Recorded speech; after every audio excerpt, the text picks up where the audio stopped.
Saudações delícias, sejam bem-vindos a mais um vídeo aqui no Meia-Lua. Eu sou o Caio Nobre. Galera, hoje eu tô aqui com um convidado mega especial, diretamente lá do Nautilus, que é o... Ricardo Nautilus. Ricardo Nautilus, né? Seu sobrenome já não existe mais, né, Ricardo? É muito sério, as pessoas não me chamam de Ricardo Regis, elas me chamam de Ricardo Nautilus. Acho que isso é bom, né? Tá bom, tô já tá satisfeito. Bom, associa com o trampo, né, então...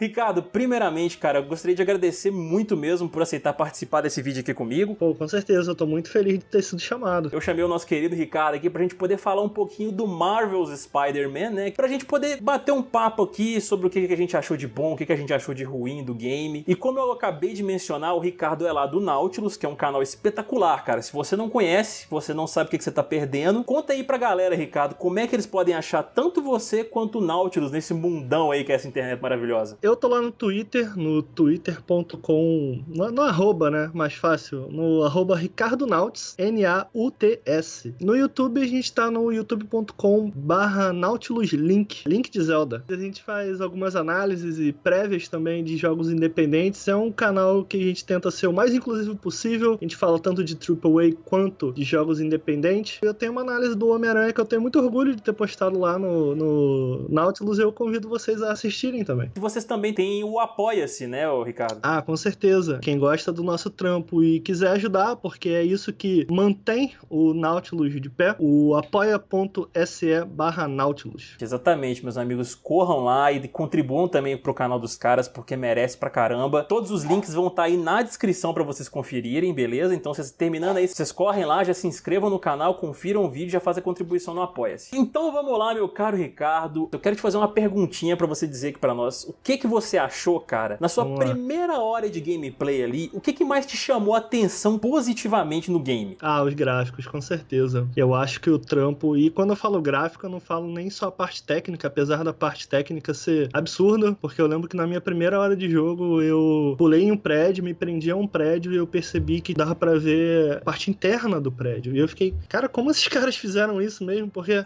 eu fiquei em êxtase. Cara, tá detalhado. E tipo, a loucura da coisa é que os prédios não eram todos iguais, o detalhamento interno não eram todos iguais, eles tinham pequenas diferenças. E eu fui atrás de quem desenvolveu a técnica e basicamente o que acontece ali, não existe de fato um detalhamento interno, é uma imagem que está sendo refletida em 2D. Olha aí, cara. No vidro. Então eles basicamente usam, para quem gosta de jogo 2D, possivelmente já ouviu falar de Parallax, basicamente, né, imagina algo como um layer, né? Um layer na frente, um layer atrás e um layer lá no fundo. Imagina o Sonic, né? O Sonic tá no primeiro layer, o fundo tá no último layer. Então eles usaram uma técnica de Parallax para dar uma impressão de profundidade, mas aquilo é uma imagem 2D, cara. E eu fiquei, caraca, muito massa, porque, sabe, é detalhado e é inteligente. Esse detalhamento feito de forma inteligente em locais, digamos, estratégicos, eu acho que meio que permeia a Nova York que eles apresentam ali, sabe? Eu lembro que no início você tá completando uma missão e tem uma quadra próximo, e eu tava fazendo análise, eu queria ver esse tipo de detalhe. Eu lembro que eu desci e as pessoas estavam de fato jogando e elas estavam de fato conversando. Então, cara, eu falo na minha análise como eu não me ousaria dizer que esse é o mundo mais bem feito que eu já vi, afinal de contas a gente tem a Rockstar, que eu acho que ela realmente ainda tá no topo da cadeia nesse sentido, talvez pelo fato da gente explorar uma cidade de cima e não de baixo, como num jogo da série GTA, me impressione tanto o detalhamento vertical quanto horizontal do jogo, sabe? O detalhamento não é só lá embaixo, tá em cima também. Então você vê, acima dos prédios, você vê fumaça saindo, você vê as aves voando e pousando, sabe? Você vê reflexo em tudo.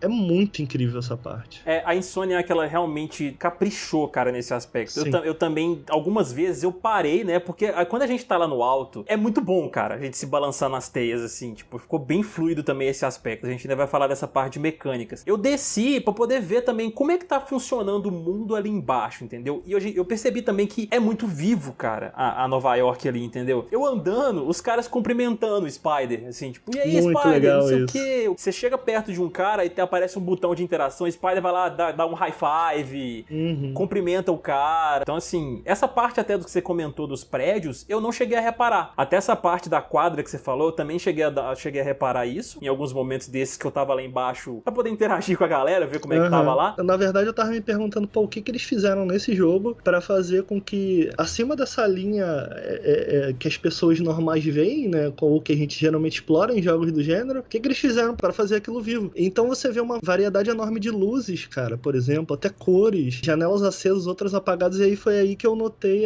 o interior. Então, cara, é mais um toque que adiciona vida à parte aérea, digamos, da cidade, cara. E eu achei muito genial, assim, porque eu até voltei para outros jogos do Homem-Aranha. Acho que o meu favorito até então tinha sido o Ultimate Spider-Man. Eu acho que os jogos da Binox, que são esses baseados no filme da Sony, né? Eu esqueci o nome do ator, esses últimos dois que saíram. Ah, o Andrew Garfield? Isso, esses do Andrew Garfield, eles fizeram os jogos, né? Eu acho que eles acertaram até em como você se move de prédio em prédio, mas eu fui entender. Pensa, cara, será que eu tô vendo coisas aqui ou essa realmente é a cidade mais bem feita de longe em um jogo do Homem-Aranha? E eu voltei a jogar esses jogos. Então, cara, assim, não tem nem dúvida, assim, sim, é a mais impressionante de longe. As outras cidades pareciam muito mecânicas, duras, sabe?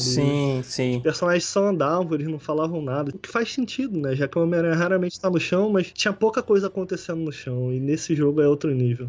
E um outro detalhe também, essa questão do cuidado que eles tiveram pra poder retratar a cidade e tudo mais, os detalhes, as cores. E voltando nos jogos do Homem-Aranha, que você até citou aí, eu lembro de alguns, quando ele taca a teia dele, parece que ele tá tacando no céu pra você balançar, entendeu? Aí assim, não tinha um prédio ali em volta, você taca a teia, tipo, pô, pegou, mas tá no céu, não tem prédio nem nada disso. Até isso a Insomniac se preocupou, cara, porque eu com isso na cabeça jogando, eu falei, cara, eu vou pra um lugar que não tem prédio, não tem nada, só pra eu poder ver se o Homem-Aranha vai tacar a teia no céu. Ele não taca. Não, nunca taca, é verdade. O que é interessante nisso, cara, é como você... Como eu vou explicar isso? Você sabe que aquela física, ela não é real, mas ele passa, e aí talvez chegando mais na parte de controle, que é algo que eu me impressionei muito também, eu acho que eles dominaram muito bem técnicas antigas que outros jogos já usavam, mas misturando também com algumas técnicas modernas, como do próprio Assassin's Creed, em que você se move de forma fluida, né? Eu até argumento na minha análise que movimento é algo que define o personagem. E, cara, você nunca não está se movimentando no jogo, mesmo quando você erra. Sei lá, você tinha a intenção de fazer alguma coisa, errou, bateu de frente com um prédio, pô, ele corre na parede, caiu num lugar onde não devia cair, ele sai correndo, ele já pula em cima do carro e pula de novo e taca a teia. O jogo flui, né? E aproveitar que a gente já tá entrando nessa parte de mecânicas, né, de gameplay, que o balançar das teias faz parte, esse foi um dos aspectos que mais me agradaram no jogo, assim, até mesmo mais do que o combate, cara. O balançar das teias, mesmo assim, foi uma coisa nos jogos anteriores que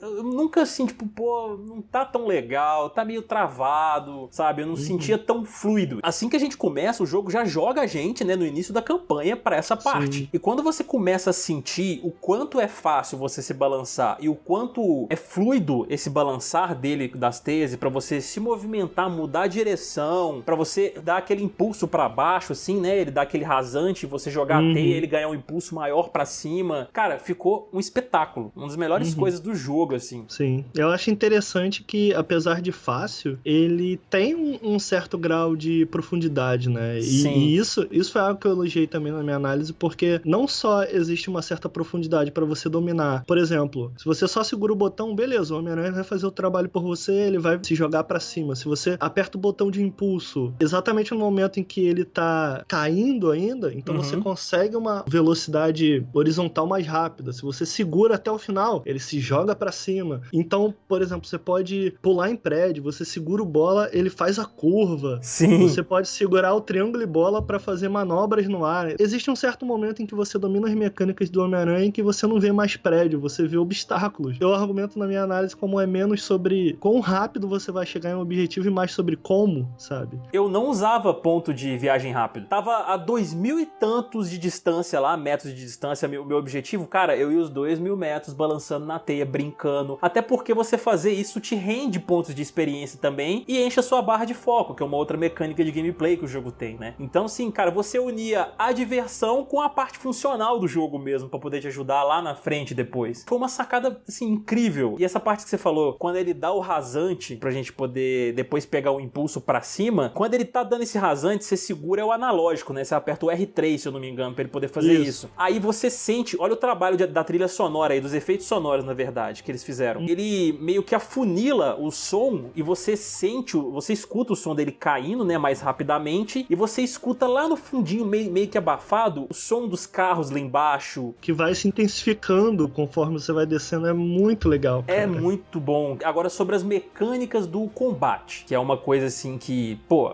quando eles mostraram o trailer de anúncio dele na E3, a gente viu que é muito Batman Arkham, né? Tipo, eles buscaram muitos elementos ali e que realmente é uma jogabilidade que funciona muito bem. Eles transformaram isso no Spider-Man de uma forma que, assim, o Spider-Man a gente sabe que ele é forte, porém a força que ele tem não é o maior atributo dele, sim a agilidade. Então eles casaram isso bem demais, cara. De você tá lá lutando, ser rápido e você construir as suas combinações ali, os seus combos. Quando você tá batendo o inimigo no chão, você joga ele no ar, aí você começa a bater no ar, você vai e puxa pra um outro inimigo. Eu achei demais, cara. Sim, eu acho muito interessante. É algo que eu sempre repito lá no Nautilus. Eu acho legal quando o game designer de alguma forma tenta passar para suas mãos mesmo, a forma que você controla o personagem, o que o personagem na tela tá sentindo ou como ele se move. Então, como, por exemplo, o Batman, eu acho que é inegável que existe uma grande inspiração no Batman. Eu acho que o Batman, ele de fato foi um jogo que nesse sentido revolucionou. Com certeza. O combate dele, a gente já tem diversos outros jogos que olham pra ele no combate. E até a estrutura, eu acho que o Homem-Aranha até pega emprestado um pouco da estrutura também. E o que eu acho interessante é que se no Batman a gente tem, sei lá, 40, 50 frames pra dar um parry, cara, o parry sempre em qualquer outro jogo brinca com um risco ou recompensa. Eu não acho que é isso que o Batman faz. Ele não tá lá pra te fazer brincar de risco ou recompensa. Não, ele tá lá pra você acertar o parry e você sentir fodão. Tá contra-atacando com tanta facilidade o ataque de um inimigo. Por quê? Porque você é o Batman, cara. O Batman tem essa facilidade. Pra ele, isso é uma brincadeira de criança. Então, a gente percebe que no Homem-Aranha, a janela de esquiva não é tão grande quanto no Batman, por exemplo. O tempo que um inimigo leva pra atacar o Batman, por exemplo, em que você sente a animação dele, você vê que o tempo pra um inimigo te atacar no Homem-Aranha, ele é muito mais rápido. Sim. Até o tempo pra atirar, os inimigos estão sempre te atacando. Eles são muito mais agressivos do que no Batman. Por quê? Porque é um jogo que quer ver você se movendo o tempo inteiro. Se você for pro Homem-Aranha fazer a mesma coisa que você faz no Batman, por exemplo, ficar parado contra-atacando todos os golpes, cara, você vai morrer, sabe? Você vai morrer muito rápido. Então, eu tô falando isso, na verdade, porque eu acho muito interessante como o jogo pegou a ideia do Batman, mas ele raciocinou em cima e eu sinto que nem todos os jogos têm feito isso. Eu acho que eu não sinto tanto isso com o próprio Mad Max, com o próprio Shadow of Mordor. Eu sinto que eles meio que olharam pro Batman sem exatamente raciocinar como isso poderia funcionar de uma maneira mais inteligente dentro do mundo que eles criam. E talvez isso seja a grande sacada aqui do Homem-Aranha, sabe? Eu gosto muito como eles traduziram esses controles de uma forma que você de fato sinta o Homem-Aranha. E eu acho que uma tirada que eu achei talvez ainda mais interessante, o combate do Batman é mais sobre função, ou seja, ele realmente quer que você se sinta o Batman, enquanto o combate do Homem-Aranha ele tenta um meio termo entre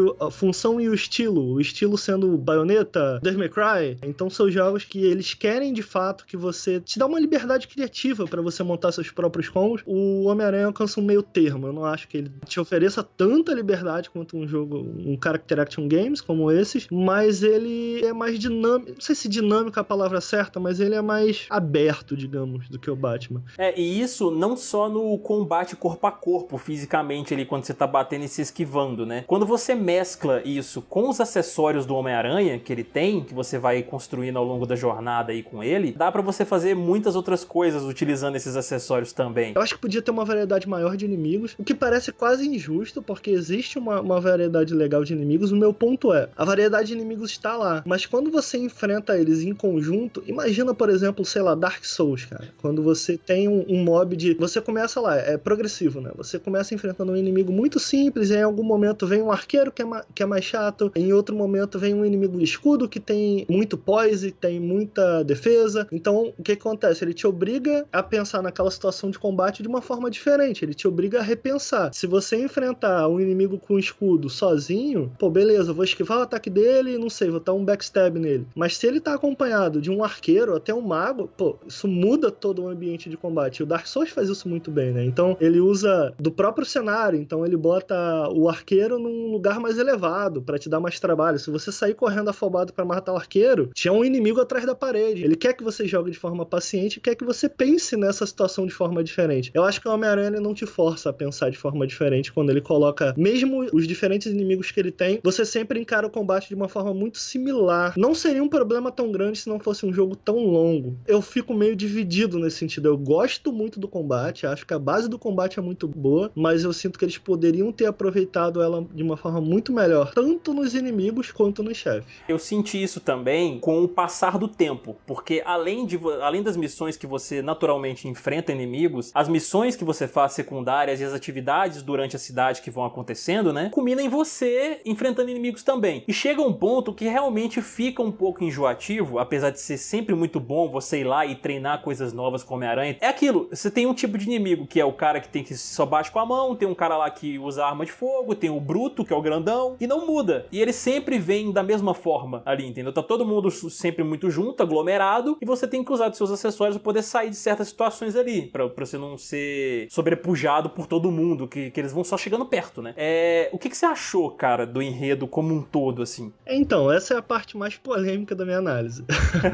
Eu gosto muito, eu elogio o gráfico, eu gosto muito da cinematografia que eles montaram, ou seja, da sequência, da escolha de câmeras. Não só isso também, eu acho que você até citou isso mais cedo, mas a forma como a cutscene e o jogo em tempo real fluem também. As transições são de outro mundo, cara. Nesse sentido, eu só tenho elogios. O Homem-Aranha sempre foi o quadrinho que eu mais gostei de acompanhar e hoje em dia é o único que eu ainda acompanho, né? Eu fico meio dividido no sentido de... Eu sinto que se fosse um filme, o Homem-Aranha, se fosse um filme, esquece a parte de jogo. É difícil falar isso porque eu realmente acredito que as duas coisas, elas conversam entre si. Não tem como imaginar o jogo sendo apenas um filme porque ele é um jogo. Agora, eu sinto que se o roteiro fosse diretamente alterado pro cinema, sem fazer algumas mudanças, ele seria um filme ruim do Homem-Aranha. No entanto, muito porque eu sinto que em muitas partes do jogo, isso é algo que eu tô meio cansado de forma geral com jogos que tendem ou que tentam ser narrativos, e talvez esse pra mim seja o grande acerto de The Last of Us, por exemplo. Eu acho que se você pegar aquele roteiro e colocar na telona, cara, de boa, é um puta de um filme. No entanto, eu acho que o grande erro pra mim que o Homem-Aranha comete é o de muitas vezes colocar jogo à frente de filme, digamos, entre aspas. Eu tô querendo dizer jogo à frente de narrativa, melhor dizendo. Então tem partes em que plot twists ou momentos em que o jogo pra mim pareceu forçar uma situação que não devia estar lá. Eu gosto muito como ele dá, na verdade eu não gosto muito, eu acho genial. Eu acho que nenhum outro jogo fez isso, como ele dá tanta atenção ao Homem-Aranha como a outros personagens, sem entrar aqui em muito spoiler, mas ele dá... A gente falou muito sobre como a ambientação nível chão é muito bem feita e eles exploram isso através de outros personagens, né? O Homem-Aranha, desde a sua criação, inclusive que fazia ele um herói tão carismático e interessante, é exatamente isso. Ele é um herói que a gente... muito relacionável, cara. Exatamente porque ele não é um deus como os heróis da DC, por exemplo. E hoje a gente encara isso como normal no universo Marvel, mas, cara, quem introduziu isso lá atrás foi o Homem-Aranha, sabe? Ele conversa com a cidade em que ele habita, então dá pedaços em que você de fato controla personagens humanos, não só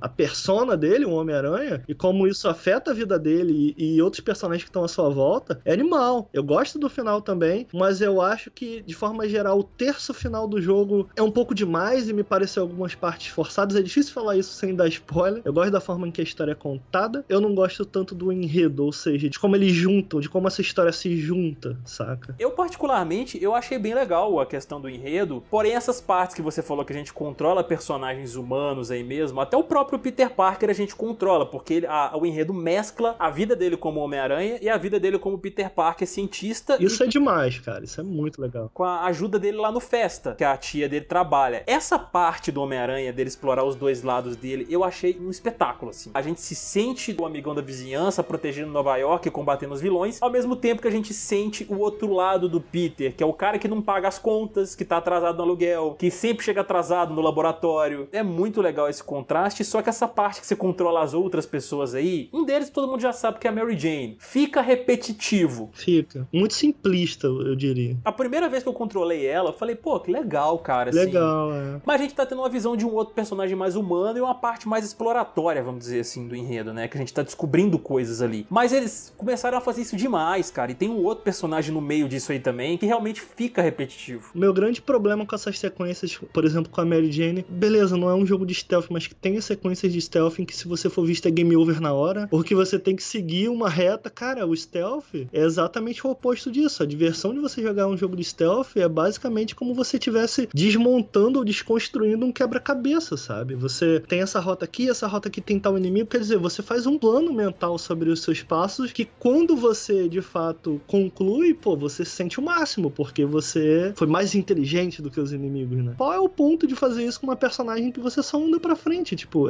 é chato. Eu também achei que ficou chato. Se eles tivessem usado isso uma vez ou outra, assim, bem raramente, pra poder fazer uma construção do enredo pra gente, beleza, mas eles usaram demais, na minha opinião. Sim, o interessante, eu falei aqui agora há pouco, que o meu problema com o jogo é que eu sinto que às vezes ele coloca jogo na frente de história, né? E nesses momentos, pra mim, é muito interessante que eles estejam lá, exatamente porque ele coloca história na frente de jogo. E aí, eu não gostaria que eles não estivessem lá. Eu argumento na minha análise como é um jogo cujo, pra mim, a história tem um ritmo, em certos momentos, um pouco pesado, porque os momentos altos são altos demais, e quando eu falo altos demais, não é nenhum problema por si só esses momentos. O problema é como eles se balanceiam com as partes baixas, né? Então, você vai de partes muito legais pra partes muito chatas, quando na verdade eu queria que fosse mais balanceado. Essa parte do enredo mesmo, agora falando do final ali, claro que a gente não vai contar o final, mas tivemos o final, foi bem emocionante, foi bem legal, e depois nós tivemos aí, como é de praxe da Marvel, né, 2 cenas pós-créditos, que a gente também não vai falar, mas que a gente pode especular aí, por exemplo, o que vai ser o futuro a partir daí? Vai ser legal? Não vai ser tão legal? Eles vão forçar muita barra com isso? O que você acha? Eu gostei muito, cara, porque, assim, eu gosto muito do final do jogo. A decisão por trás do que se passa ali, tanto pro Homem-Aranha quanto pro Peter Parker nos momentos finais, eles são muito interessantes. Essa parte pós-crédito, o que eu mais gosto é algo que eu gosto, de forma geral, no roteiro inteiro do jogo. Como ele pega nossas ideias de personagens e meio quase usam elas contra a gente, sabe? Sim. Os personagens clássicos que a gente conhece, eles estão lá, mas a forma como eles se relacionam e a forma como eles atuam nesse mundo, de fato, ela tá um pouquinho diferente, cara. Então eu acho que é o suficiente. Consegue encontrar aquele meio termo em que não seja diferente demais e a gente falar, cara, isso não tem nada a ver com o personagem, sabe? Ela encontra aquele meio termo perfeito em que a gente olha pra tela e fala,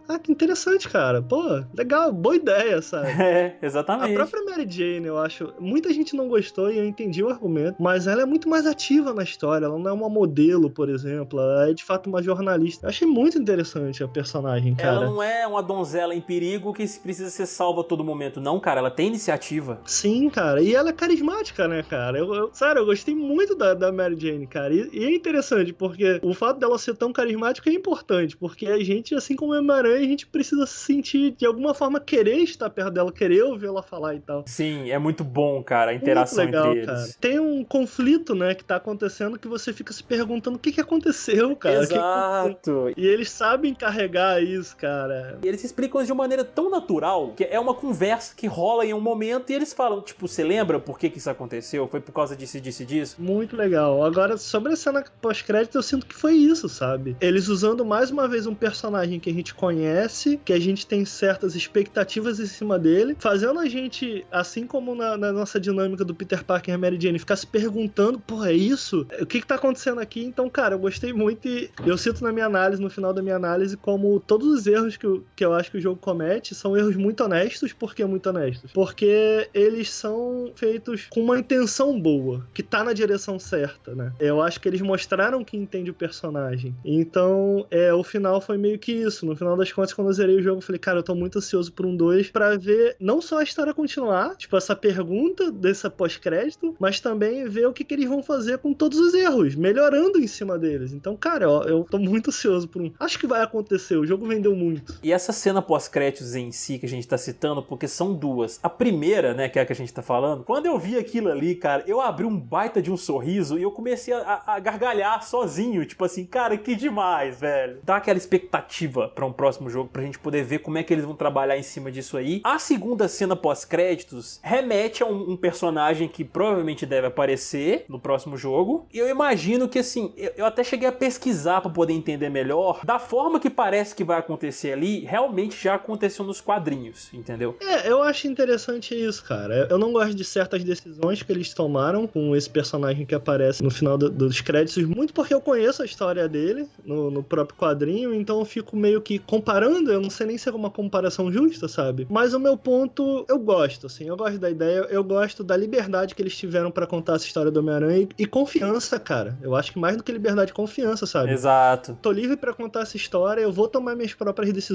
questões e vou desenvolver elas de uma forma interessante. Então, antes de julgar qualquer coisa, eu quero ver como eles vão desenvolver isso, porque eu acho que eles acertaram isso. Como eles desenvolvem as mudanças de uma forma interessante, usam isso a favor tanto do roteiro quanto do jogo, cara. Pô, é porque eu citei como eu não gostei, mas eu não gosto do ritmo, né, cara? Essa decisão de contar uma história tanto familiar quanto nova, cara, ficou muito legal. Esse é um ponto que eu ia falar, porque eles fizeram justamente isso. Eles pegaram elementos muito conhecidos pelos fãs do Homem-Aranha e criaram uma história deles, cara. Eles não pegaram um quadrinho com uma história e adaptaram ali. Não, isso foi o mais espetacular e o que eu acho que surpreendeu, porque a gente realmente não quer, cara, uma releitura de uma outra mídia, como um quadrinho, por exemplo. Eu sou super a favor de quando eles pegam obras que são baseadas em, seja filme, ou seja quadrinho ou livro, mudarem aquilo ali, darem um toque novo, porque eu não quero ver o que exatamente aconteceu na mídia ali, porque a gente já leu. Tá, o perigo aí é errar, né? Errar no tom. Pode parecer simples isso, mas não, cara, é um baita desafio, sabe? Eu acho que eles não erraram no tom, eles conseguiram retratar o personagem de novo de uma forma muito fiel, apesar das diferenças. E, cara, eu preciso dizer, como eu amo esse traje. É tipo, eu jamais imaginaria, cara, porque eu sou aquele fã chato de, não, deixa a roupa do Homem-Aranha como é, bicho. Esse traje é muito animal, cara. A aranha branca é muito maneira. E a desculpa da história, que ele fala que a aranha no peito, o personagem que constrói ela com o Peter, ele fala que a aranha, por ser branca, ela evita a luz, então ela chama menos atenção. É genial, assim, o motivo pelo qual aquela aranha tá ali e o porquê da roupa em si de forma geral, né?